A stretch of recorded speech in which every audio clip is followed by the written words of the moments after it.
Barrett Subtle says, I am at the point I'm considering employees. I'm thinking about setting my first employee as a subcontractor 1099. What are your thoughts? Barrett, I don't recall. Did Barrett tell us what state he was in? Do you recall? Not that I recall. Oh yeah, he's in Tennessee. So Barrett, I would figure out what your state laws are on that, because things are a little tricky for 1099s getting with W-2s, because here in California, they want, if you're paying someone for services, they want you to be paying Social Security taxes, unemployment taxes, workers' compensation. Like, the government wants their money, right? So in that case, it's very, very hard to have a 1099 worker here in California and not cross that threshold into a W-2 employee.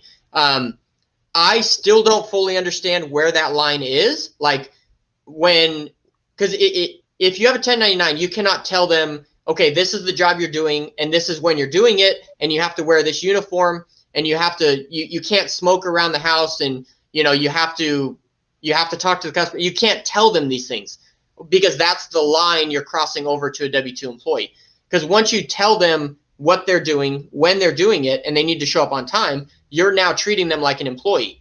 And to the state of California, at least from what I understand, I'm not an attorney, at least from what I understand, the state of California says you're treating them like an employee, so you should be paying workers' comp, unemployment, Social Security, things like that. So there's a lot of gray area and a fine line between that, and I don't want to get caught in backed unemployment taxes or backed Social Security. Like, that's going to suck. I don't want to be in debt to the state. So I used to do 1099 for about 3 years. I did 1099s. I had upwards of, I think, 4 guys working for me at one time. And since then, I decided just to go strictly W-2. And now all my employees are W-2 employees. I have no 1099s. It worked great for when I had it, but I always felt like I was walking on eggshells because I didn't know if I was treating them like a 1099 or an employee, So, Jason, do you have anything to say to that?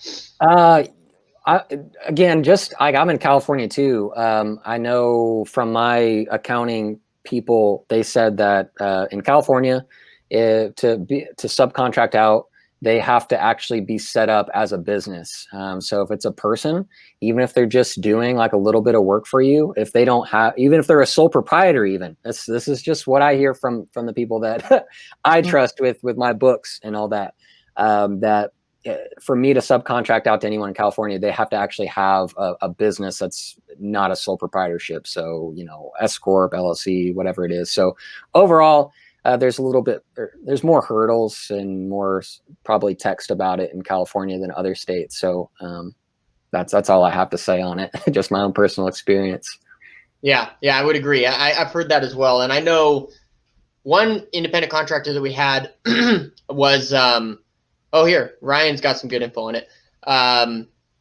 Ryan says, it also gets tricky because a 1099 is supposed to then have their own insurance, their own tools, their own hours, etc. That's very true.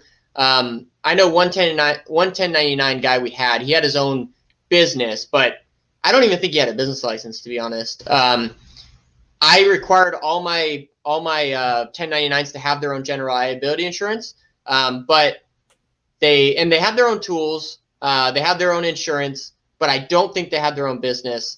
And I was giving them jobs, and I'm like, go do this at this time. Like, and I was giving them, I gave one guy a uniform. Like, so I know I was breaking the law. And so, yeah, it gets very tricky.